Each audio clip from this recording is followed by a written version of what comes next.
घूस में चला जाता है। एक एक व्यक्ति यहाँ गवाही देने को तैयार है। यहाँ तो केवल कारोबार है और कारोबारी के तौर पे मैं आपका स्वागत करना चाहता हूँ, लेकिन हमारे मिनिमम इनकम की गारंटी तो दे दो। शर्म आती है कलेक्टरों को कि किसान के हाथ उसका मेमोरेंडम दे दे। हम लोग जाते हैं उसके चेम्बर तक, वो भी कहता पाँच आओ। नमस्कार, मेरा नाम आलोक है। आप लाइव स्ट्रीम देख रहे हैं। बिहार सरकार के कृषि मंत्री सुधाकर सिंह इन दिनों काफ़ी खफा हैं, क्योंकि किसानों को जो सुविधा सरकार की ओर से मिलनी चाहिए थी, सरकार को जो देनी चाहिए थी, वो उन्हें नहीं मिल पा रही है।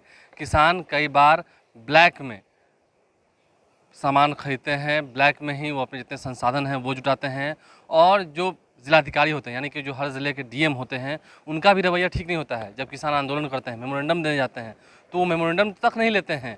ये मानना है, क्योंकि सुधाकर सिंह ज़मीनी स्तर के नेता हैं, चुनाव जीत कर आते हैं, और इस बार जब वो कृषि मंत्री बने हैं तो किसानों का दुख दर्द वो जानते हैं, और कई सारे इल्ज़ाम भी लगा रहे हैं, जिससे उनके ही सरकार और सिस्टम पर सवाल खड़े हो रहे हैं।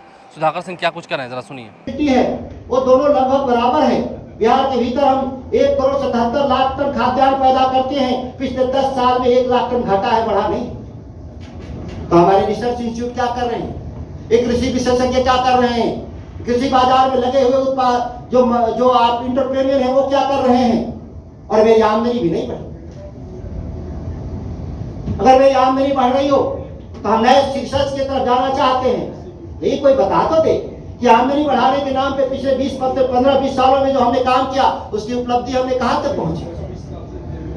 मेरी आमदनी, गवर्नमेंट ऑफ इंडिया का रिपोर्ट आया, पिछले 8 साल में 8% की और आमदनी बढ़ी है किसानों की। मैं तो मानता हूं वो भी 8% झूठे हैं। आप तो कैलकुलेट किए आमदनी में एमएसपी पे ना, एमएसपी मिला कितने लोगों को, जब हम सबको एमएसपी नहीं देते। बिहार जानता है 1950 का एमएसपी है, 1650 किसान मिलता, 300 रुपया घूस में चला जाता।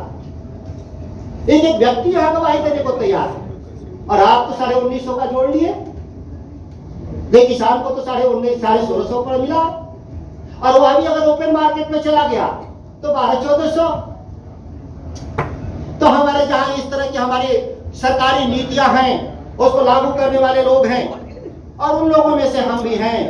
मैं भी 15-20 दिनों 25 दिनों से मंत्री बना हूं, रात को नींद नहीं आती मुझे। अभी तक मैं भाषण दे रहा था सड़कों पे विपक्ष के तौर पे, लेकिन आज तो हम खुद ही सरकार है, तो सरकार के रूप में मेरी भूमिका तय होनी चाहिए, और भूमिका यही है कि हमको कोई नए प्रयोग से पहले हमको गारंटी चाहिए। और 3 हमारे कृषि रोड मैप बीत गए, कोई गारंटी नहीं दिया। तो चौथा क्यों, और हम नहीं रोड मैप थे तो भी तो हम खेती कर रहे थे, नहीं रोड मैप नहीं था तो खेती नहीं कर रहे थे। ये तो एक सरकारें तो आ रही व्यवस्था के अंदर हम इसलिए बनाए थे लोकतांत्रिक कि हमारी जनता के हितों में काम होंगे, लेकिन जनता कहाँ है इसमें। यहाँ तो केवल कारोबार है, और कारोबारी के तौर पे मैं आपका स्वागत करना चाहता हूँ, लेकिन हमारे मिनिमम इनकम की गारंटी तो दे दो। अगर मेरी मिनिमम इनकम की गारंटी नहीं होती है तो हम क्यों बदलाव को स्वीकार करें, और सरकारी पैसे में क्यों लगाओ। निजी क्षेत्रों के जरिए अगर कोई काम करना चाहते हैं तो आपको करना चाहिए।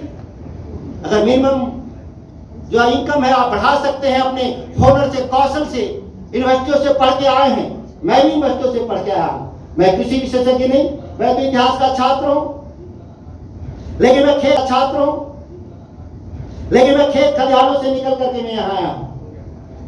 मुझे याद है कि पिछले 10 सालों में 20-25 धरने हम दिए होंगे, 200-400 लोगों को लेकर के। सरकारों में बैठे हुए लोग हमारे मेमोरेंडम तक नहीं लेते कलेक्टर। शर्म आती है कलेक्टरों को कि किसान के हाथ उसका मेमोरेंडम ले ले। हम लोग जाते हैं उसके चेम्बर तक, वो भी कहता 5 आओ, और 5 आदमी में भी हम लोग जाते हैं तो चाय पिला करके वहां से चलता कर देता है, वो कोई बात नहीं सुनता।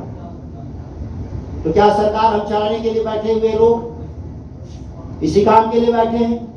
अगर सब लोग बैठे हैं तो सबको मुबारक। मैं तो संघर्षों वाला आदमी हूं, मैं संघर्षों के जरिए आया हूं, और मुझे चिंता नहीं है कि हम चले जाएंगे। हम गांधी के रास्ते पे चलने वाले लोग हैं, और जो गांधी ने कहा है हम उसे एक लाइन पीछे नहीं हटने वाले लोग हैं। किसी को विश्वास हो ना हो, उन्होंने ग्राम स्वराज की अवधारणा दिया। ग्राम स्वराज में कहाँ है? वो चाहते थे कि एंटरप्रेन्योर भी बने तो गांव के ही बने, हमारी जरूरतों के समान ही वहीं मिले। अगर जरूरतों से ज्यादा हैं, किस इलाके में कम है तो हम एक्सचेंज के जरिए जाएं। ये लंबी परंपरा रही है। जब नोट नहीं छापते थे तो भी हम व्यापार करते थे, हम अदला बदली के जरिए काम करते थे। आज भी बीज हम अदला बदली के जरिए ही खेती बचाए हुए हैं। मेरे विभाग के द्वारा, बीज निगम के द्वारा एक भी ग्राम का बीज किसान उपयोग नहीं करता बिहार के भीतर।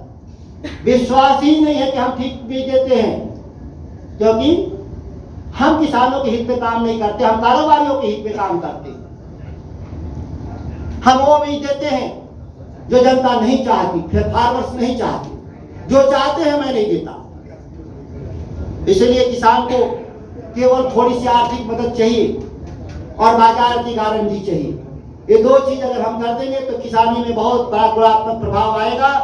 बाकी हम लोग इतने बैठे हुए विद्वान लोग, जिसका छोटा हिस्सा यहाँ है, इस राज्य और देश में बहुत लोग हैं, हमको लगता है कि हम लोग भारत सरकार के खजाने पर बोझ बनते जा रहे हैं। हम सही दिशा में आगे नहीं बढ़ रहे हैं। मैं बेहिचक कहूंगा, अगर हमारी आमदनी बढ़ गई होती, किसानों की माली हालत सुधर गई होती, तो आपके सभी प्रयोगों को मैं स्वीकार करने को तैयार हूं। और आखिर मैं लंबा इसलिए नहीं दे रहा हूं भाषण, वक्त कम है मेरे पास, आज ही कैबिनेट हो गया। तो एक कार्यक्रम में शिरकत करने पहुंचे बिहार सरकार के कृषि मंत्री सुधाकर सिंह ने जब अपने ही सरकार में जिस डिपार्टमेंट में वो हैं उस डिपार्टमेंट के लोगों का पोल खोलना शुरू किया, जिलाधिकारियों की हकीकत बतानी शुरू की और किसानों का दुख दर्द बताना शुरू किया, तो आप समझ सकते हैं कृषि मंत्री को सब कुछ पता है, क्योंकि वो किसान रह चुके हैं और खेती वो जानते हैं। जहाँ तक बात गारंटी की रही, तो गारंटी तो है नहीं, कृषि रोड मैप सिर्फ बन रहा है, लेकिन किसानों को उससे कितना फ़ायदा हो रहा है ये भी नहीं पता। तो ऐसे में सुधाकर सिंह ने खूब इशारों में सच्चाई बताई है, हकीकत बताई है, क्या कुछ कमियां हैं, कहां सिस्टम में गंदगी बैठी हुई है, ये तक उजागर किया है। हमारे चैनल को सब्सक्राइब कर लें, साथ साथ फेसबुक पेज भी लाइक करें। धन्यवाद।